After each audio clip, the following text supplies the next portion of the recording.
Pois é, nessa nova era, novo milênio, estamos no ano 2023, é uma guerra tanto humana das potências mundiais, como a Rússia, brigando com a Ucrânia, Israel com a Palestina, isso é o homem em guerra. Mas a própria natureza, não a natureza em si, mas as informações, os estudos científicos, de um lado e de outro, fica guerreando. As mudanças climáticas em defesa dos detentores do poder estão pregando muito na COP28 agora em Dubai, a questão da mudança climática, o aquecimento global. É pouco notório, a gente está vendo, mas também existe muita matéria de interesse capitalista, evidentemente.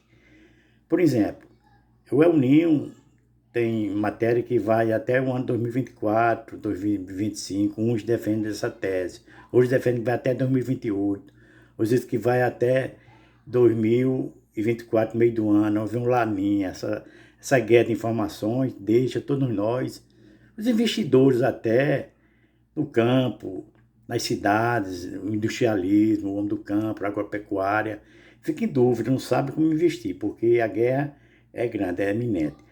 Mas existe também teses científicas, há mais de 10 anos atrás, que em 2030 a Terra entra numa nova era de mini-gelo, que esfria tudo, entendeu? Não diminui a chuva sensivelmente em todos os quadrantes da biosfera terrestre. Então, a gente vai mostrar os dois lados, daí tiramos as nossas devidas conclusões. Vamos assistirmos. Há anos, a temperatura da Terra tem vindo a aumentar de forma constante. A temperatura média da superfície aumentou cerca de 0,13 graus Celsius em cada década desde a década de 70. Este aumento é quase o dobro do observado durante o meio século anterior. Se esta tendência se mantiver, é de se esperar um novo aumento do aquecimento global. Até 2050, se prevê que as temperaturas aumentem 1,5 graus Celsius e, até 2100, poderão subir 2 a 4 graus Celsius. Então, o que é esta força por trás da constante mudança do clima do nosso planeta? E como irá afetar todos os habitantes da Terra?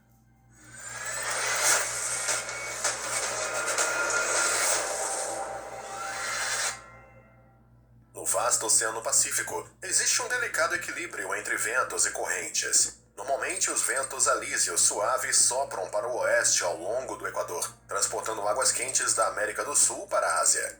Ao mesmo tempo, a água fria das profundezas do oceano sobe à superfície, num processo chamado afloramento. Este ciclo equilibrado é uma parte crucial do sistema climático da Terra. Mas, por vezes, o ritmo da natureza dá uma volta dramática, conduzindo a dois padrões climáticos opostos, El Niño e La Niña. Estes, combinados com a fase neutra, formam um ciclo El Niño Oscilação Sul, ENSO. Esse ciclo perturba o equilíbrio do Oceano Pacífico e tem repercussões em todo o mundo. O El Niño de 97 e 98 foi um dos fenômenos climáticos mais poderosos da história. Cerca de 16% dos recifes de coral morreram e as temperaturas do ar subiram temporariamente 6 vezes mais que o aumento habitual do El Niño. Então, como funciona exatamente este fenômeno natural? Durante o El Niño, os ventos alísios enfraquecem, provocando a acumulação de águas quentes no Pacífico Central e Oriental. E com a chegada do La Niña, os ventos recuperam sua força, empurrando as águas frias para a superfície e intensificando os padrões normais. O El Niño dura normalmente cerca de 9 a 12 meses, enquanto La Niña pode persistir durante 1 a 3 anos. Mas esses padrões climáticos não seguem um calendário fixo e podem ocorrer inesperadamente, durando por vezes mais... Pois é, está aí justamente essa polêmica entre El Niño e La Niña, muitas especulações. Mas vamos ver também outro lado da moeda na questão dos cientistas, Rússia, a própria NASA, estão divulgando há mais de 10 anos que no ano 2030 entraremos numa neve de mini-gelo. Aí fica esse jogo, realmente, essa briga ferrenha entre os interesses capitalistas de esquerda e direita, que está levando todos nós da humanidade a esse dilema imperdoável. Assistimos.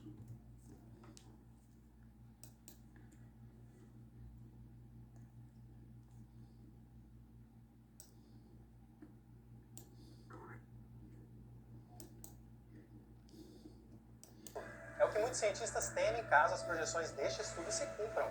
Segundo os autores, correntes oceânicas que carregam calor entre a Antártida e o Ártico estão à beira do colapso. Começariam a frear a partir de 2025 e parariam em algum momento até o fim deste século. Tudo por causa das mudanças climáticas. Se isso chegasse a ocorrer mesmo, como parece que vai, seria o caos no planeta, um fenômeno parecido ao retratado de forma extrema no filme O Dia Depois de Amanhã, de 2004. Mas qual o grau de certeza da ciência sobre esse cenário? Existe a possibilidade de o aquecimento global ser só uma coincidência, já que a Terra passou por outras eras glaciais no passado?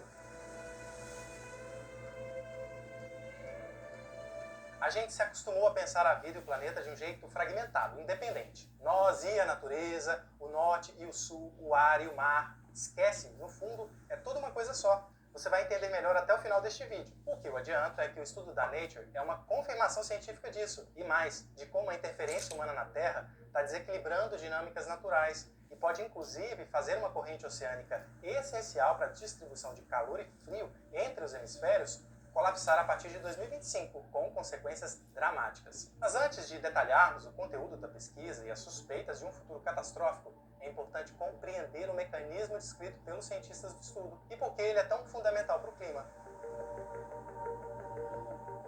Bom, eu acabei de resumir mais ou menos a chamada circulação meridional do Atlântico, ou circulação meridional de revolvimento do Atlântico. É um sistema planetário de transporte de calor. Leva água quente dos trópicos para o Atlântico Norte e faz, por exemplo, a Europa ser menos fria no inverno que o Canadá, que está na mesma latitude. Controla também parte do regime de chuvas no Brasil. Talvez você conheça esse processo complicado pela sigla em inglês, AMOC. Ela indica o conjunto de correntes oceânicas que se movimentam entre os dois polos da Terra. Essa animação gráfica da Agência Espacial Americana mostra em detalhes.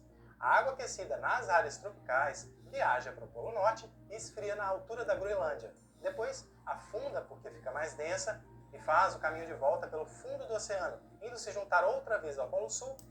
Tá aí, justamente, essa polêmica toda, mostrando o aquecimento global, era glacial, onde fica justamente os interesses da humanidade, de ter um desenvolvimento sustentável que gere emprego e renda para a grande maioria, que estão passando fome literalmente. Então, cada um de nós tiramos as nossas devidas conclusões.